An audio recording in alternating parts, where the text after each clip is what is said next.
कैसे हो फ्रेंड्स। कक्षा 10 हिंदी माध्यम सामाजिक विज्ञान पाठ 5वां भारत विज्ञान और टेक्नोलॉजी की विरासत। विज्ञान और टेक्नोलॉजी के क्षेत्र में हुए संशोधनों ने विश्व के देशों को एक दूसरे के नज़दीक ला दिया है। देश विदेश के बीच के आंतरिक संबंधों को सरल बनाया है। विश्व के तमाम देशों के बीच सहयोग बढ़ा है। नए अभिगम पैदा हुए हैं। सभी राष्ट्र विश्व शांति और सह अस्तित्व की तरफ अभिमुख हुए हैं। विज्ञान अर्थात व्यवस्थित ज्ञान और टेक्नोलॉजी अर्थात विज्ञान की व्यवहारिक उपयोगिता। विज्ञान और टेक्नोलॉजी दोनों शब्द भिन्न होने पर भी साथ में जुड़ गए हैं। प्राचीन भारत के विज्ञान क्षेत्र की विरासत। हमारे प्राचीन भारत के महान ऋषियों ने विज्ञान के क्षेत्र में अनमोल विरासत विश्व को दी है। धातु विद्या, रसायन विद्या, वैदिक विद्या, शल्य चिकित्सा, गणित शास्त्र, खगोल शास्त्र, वास्तुशास्त्र, भौतिक शास्त्र जैसे विज्ञान के अनेक क्षेत्रों में अनेक ऋषियों ने महत्तम योगदान दिया है, जो अपने लिए गौरव की बात है।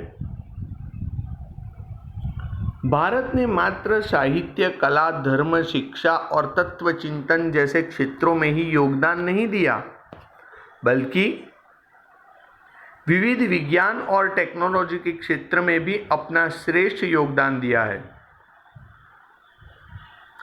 अर्वाचीन युग के संशोधनों द्वारा पता चला है कि भारत आध्यात्मिक विचारधारा के साथ साथ वैज्ञानिक दृष्टिबिंदु भी रखता है। अधिकांशतः वैज्ञानिक और टेक्नोलॉजी खोजों में किसी न किसी रूप में प्राचीन भारत के विज्ञान का तत्व शामिल है। धातु विद्या। प्राचीन काल से ही भारत के लोग धातु विद्या का अपने व्यवहारिक जीवन में उपयोग करते हैं। प्राचीन भारत ने धातु विद्या में अद्वितीय सिद्धियां प्राप्त की है।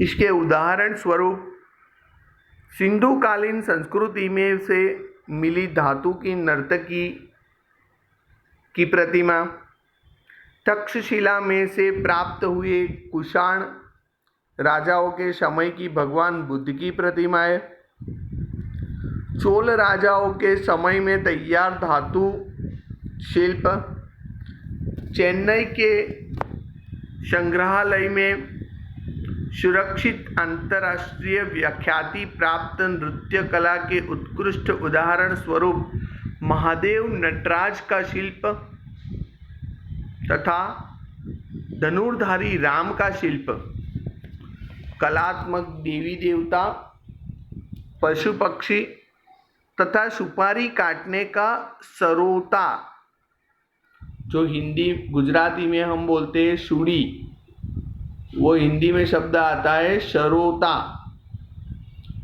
पशु पक्षी तथा सुपारी काटने का सरोता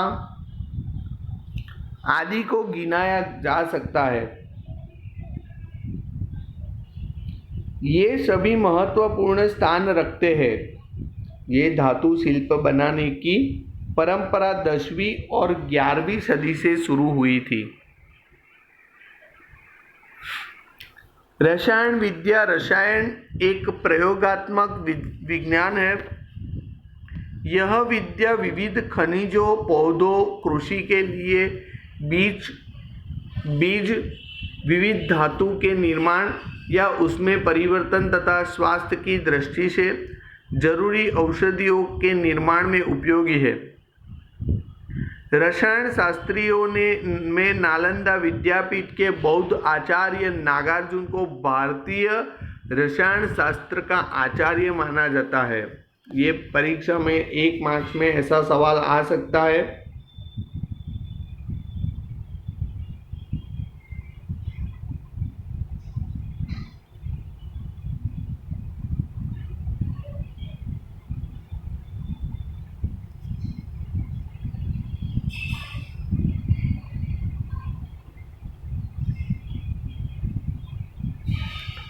उन्होंने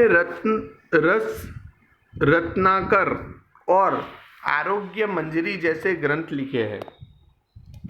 आचार्य नागार्जुन ने वनस्पति औषधियों के साथ साथ रसायन औषधि के उपयोग की सलाह दी है।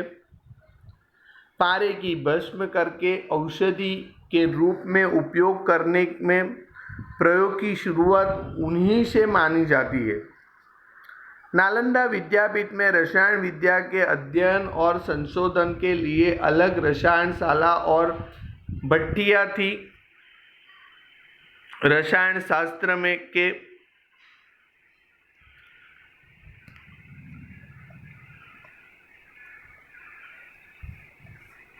ग्रंथों में मुख्य रस उपरस 10 प्रकार के विष तथा विविध प्रकार के क्षारों और धातुओं की भस्म का वर्णन मिलता है। रसायन विद्या की उत्कृष्टता तो धातु में से बनी भगवान बुद्ध की प्रतिमाओं में दिखाई देती है। बिहार के सुल्तानगंज में से मिली हुई बुद्ध की ताम्र मूर्ति 7.5 फुट ऊंची है। उसका वजन 1 टन है, जबकि नालंदा में से मिली हुई बुद्ध की मूर्ति तो 18 फुट ऊंची है और उसमें इससे भी अधिक आश्चर्यजनक उदाहरण तो 7 टन वजन वाला और 24 फुट ऊंचा विजय स्तंभ है। उसका निर्माण सम्राट चंद्रगुप्त द्वितीय ने माने विक्रमादित्य ने दिल्ली में करवाया था। आज तक बरसात, धूप, छांव में रहने के पश्चात भी इस लोह स्तंभ पर जंग नहीं लगी है। यह भारत की रसायन विद्या का उत्तम उदाहरण है। विद्यार्थी मित्र, यहाँ आप देख सकते हो चित्र आचार्य नागार्जुन का चित्र है। परीक्षा में ऐसा सवाल आ सकता है तो आपको ध्यान में रखना है यह चित्र किसका है, आचार्य नागार्जुन का है।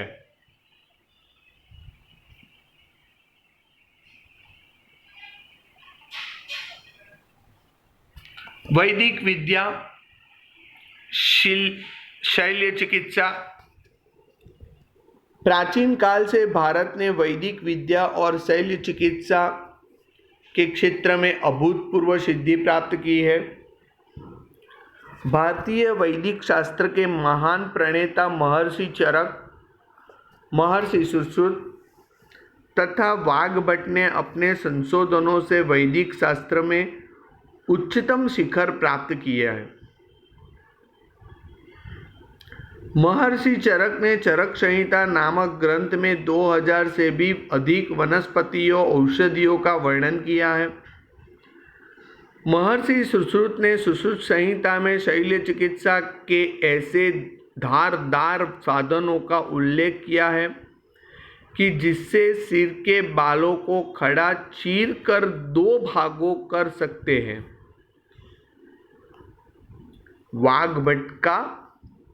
वाग्भट संहिता भी महत्वपूर्ण ग्रंथ है। चरक संहिता, सुश्रुत संहिता और वाग्भट संहिता ये तीनों ग्रंथ प्रत्येक वैद्य के लिए अत्यंत उपयोगी है। यहाँ पे भी आप एक चित्र देख सकते हैं, लोह स्तंभ दिल्ली में आया हुआ है। ये चित्र है महर्षि चरक का।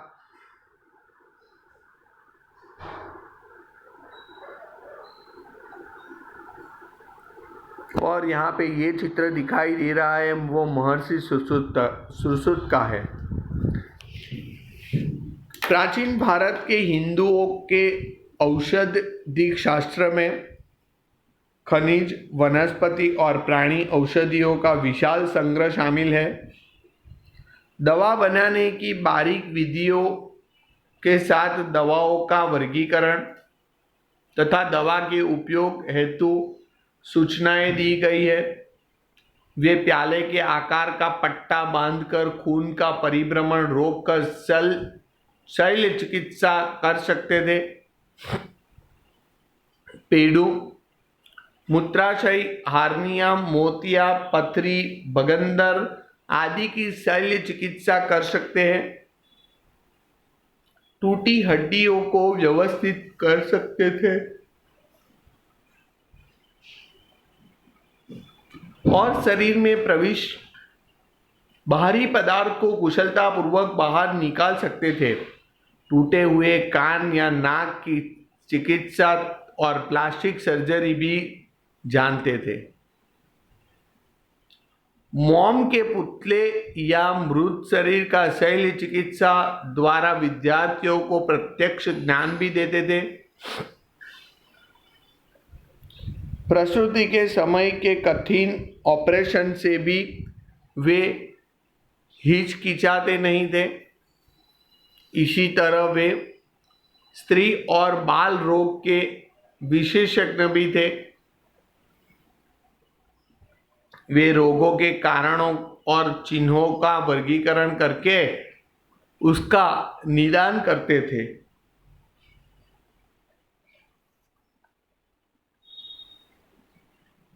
और रोग मिटाने के बाद परहेज रखवाते थे। प्राचीन भारत में प्राणी रोग का शास्त्र भी विकसित हुआ था।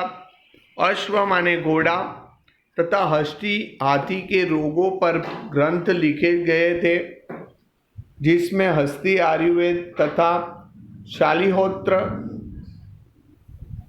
का अश्वशास्त्र बहुत ही प्रख्यात है। वैदिक शास्त्र के विद्वान वाग्भट ने निदान क्षेत्र में अष्टांग हृदय जैसे ग्रंथ रचकर महत्वपूर्ण योगदान दिया है।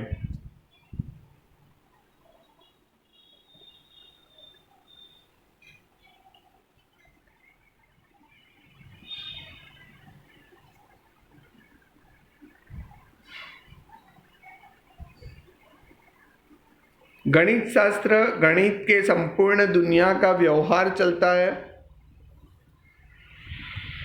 ऐसा माना जाता है कि गणित शास्त्र के क्षेत्र में भारत ने महत्वपूर्ण खोजें की है। भारत ने शून्य दशांश पद्धति, बीजगणित, बोधायन का प्रमेय, रेखा गणित और वैदिक गणित जैसी खोज करके दुनिया को दी है।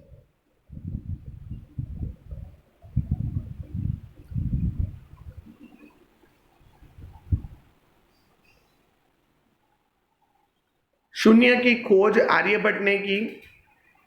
अंक के पीछे शून्य लगा करके लिखने की प्रक्रिया के शोधकर्ता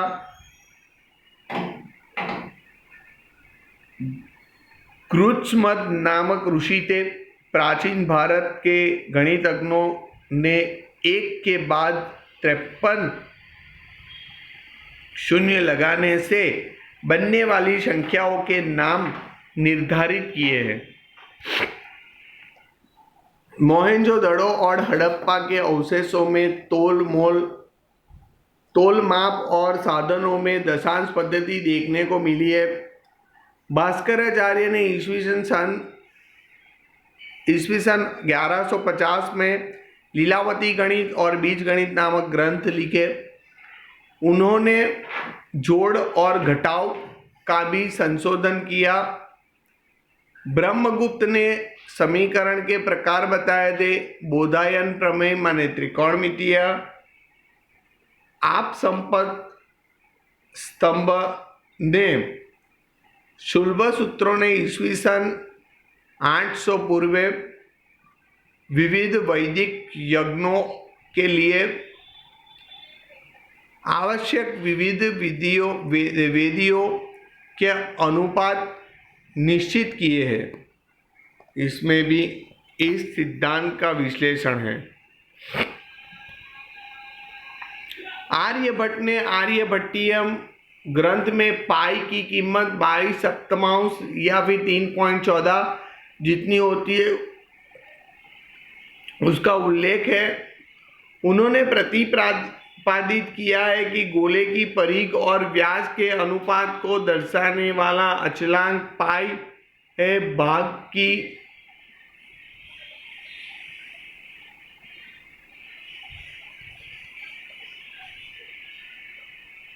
आधुनिक पद्धति गुणा, जोड़, घटाव, वर्गमूल, घनमूल तथा अष्टांग पद्धति की जानकारी आर्यभट्ट ने अपने ग्रंथ में दी है। इसलिए आर्यभट्ट को गणित शास्त्र का पिता कहा जाता है। एग्जाम में ये सवाल भी आ सकता है, किसको गणित शास्त्र का पिता कहा जाता है? आर्यभट्ट को। आर्यभट्ट को गणित शास्त्र का पिता क्यों कहा जाता है, तो भी हमें ये लिखना आवश्यक है। इसके उपरांत उन्होंने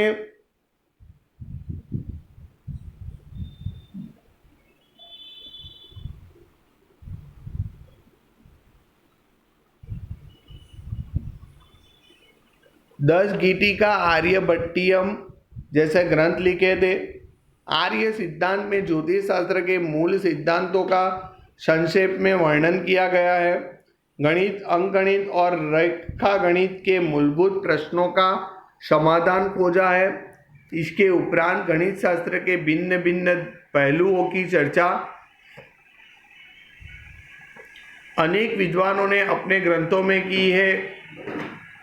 इसमें बोधायन, आपस्तंभ और कात्यायन, भास्कराचार्य, ब्रह्मगुप्त आदि का समावेश किया जा सकता है। प्राचीन भारत में भिन्न भिन्न विज्ञान विषयक ग्रंथों का निर्माण हुआ है, जैसे प्रजनन शास्त्र, ब्राह्मण्य पंचाल, चिकित्सा संग्रह, चक्रपाणि दत्त, कामसूत्र, वात्स्यायन, वृक्ष आयुर्वेद, महर्षि पाराशर,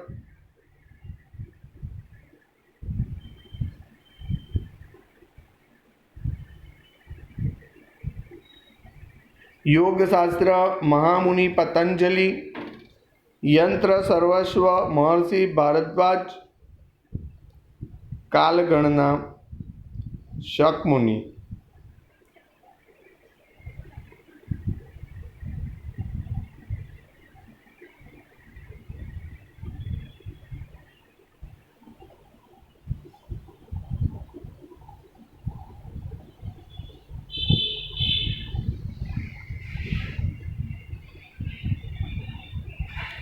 खगोल शास्त्र और ज्योतिष शास्त्र। शास्त्रों में खगोल शास्त्र सबसे प्राचीन है।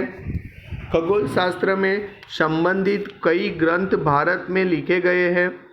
इन सभी ग्रंथों का प्राचीन विद्यापीठों में व्यवस्थित और गहन अध्ययन किया जाता था। ग्रहों और उनकी गति, नक्षत्रों तथा अन्य अवकाशी पदार्थों इत्यादि के द्वारा गणना करके खगोल और ज्योतिष शास्त्र का बहुत विकास हुआ था।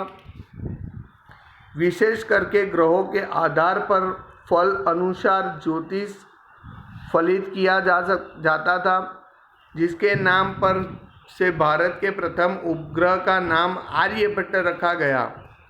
उस आर्यभट्ट ने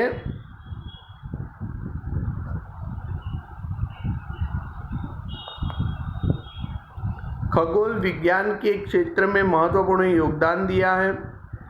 उन्होंने यह सिद्ध किया था पृथ्वी अपनी धुरी पर भ्रमण करती है तथा चंद्र ग्रहण का वास्तविक कारण पृथ्वी की परछाई है, जिसे विद्वान आज पर अजर भर कहकर संबोधित करते थे। इसी तरह ब्रह्मगुप्त ने ब्रह्म सिद्धांत ग्रंथ में गुरुत्वाकर्षण के नियम का भी उल्लेख किया है। ज्योतिष शास्त्र को तंत्र, होरा और संहिता 3 भागों में बांटने वाले वराहमिहिर महान खगोलवेत्ता तथा ज्योतिष शास्त्र थे। उन्होंने बृहद संहिता नामक ग्रंथ की रचना की। जिसमें आकाशीय ग्रहों का मानव में भविष्य पर होने वाले प्रभाव, मनुष्य के लक्षण, प्राणी के अलग अलग वर्गों, विवाह तथा कुआं, तालाब, बगीचा, खेत की बुआई वगैरह प्रसंगों के शुभ मुहूर्त की जानकारी दी जाती है। हमें गर्व होना चाहिए कि हमारे पूर्वज विविध विद्या में किसी तरह की निपुणता रखते थे। यहाँ एक चित्र भी है ज्योतिष शास्त्र वरामिहिर का। आगे देखते हैं वास्तुशास्त्र। प्राचीन भारत की वास्तु शास्त्र के क्षेत्र में महत्वपूर्ण देन है। वास्तुशास्त्र ज्योतिष शास्त्र का अविभाज्य अंग है, जिसकी गणना, महत्ता और प्रशंसा विश्व के अनेक देशों में भी स्वीकृत रही थी। प्राचीन भारत में ब्रह्मा, नारद, बृहस्पति, भृगु, वशिष्ठ, विश्वकर्मा जैसे विद्वानों का वास्तुशास्त्र में विशेष योगदान है। वास्तुशास्त्र में रहने की जगह, मंदिर, महल, अश्वशाला, किला, शस्त्रागार, नगर वगैरह की रचना किसी तरह करना, किस दिशा में करना आदि सिद्धांतों की जानकारी दी गई है। बृहद संहिता में वास्तुशास्त्र का उल्लेख है। 15वीं सदी में मेवाड़ के राजा कुंभा ने वास्तुशास्त्र का पुनरुद्धार किया था। वास्तुशास्त्र को 8 भागों में बांटने वाले देवों का प्रथम स्थपति विश्वकर्मा को वास्तुशास्त्र में जगह की 15वीं पसंदगी, विविध आकार, रचना, कद, वस्तुओं की व्यवस्था, देव मंदिर, ब्रह्मस्थान, भोजन कक्ष, शयन कक्ष आदि विविध कक्षा स्थानों की जानकारी दी गई होती है। अब वास्तुशास्त्र के दृष्टि बिंदु में परिवर्तन आया है, उसे विदेशों में भी स्वीकृति मिल गई है। प्राचीन भारत के विविध विज्ञान और ज्ञान विश्व में स्वीकार्य दिया है। हमारी भारतीय संस्कृति विशाल और वैविध्यपूर्ण है। इसमें धर्म और विज्ञान, परंपरागत आदर्शों, व्यवहारिक ज्ञान और समझ का सुंदर समन्वय हुआ है, जो विश्व के बहुत कम देशों में है। अपनी संस्कृति में सहिष्णुता और समानता है। यहाँ प्रत्येक व्यक्ति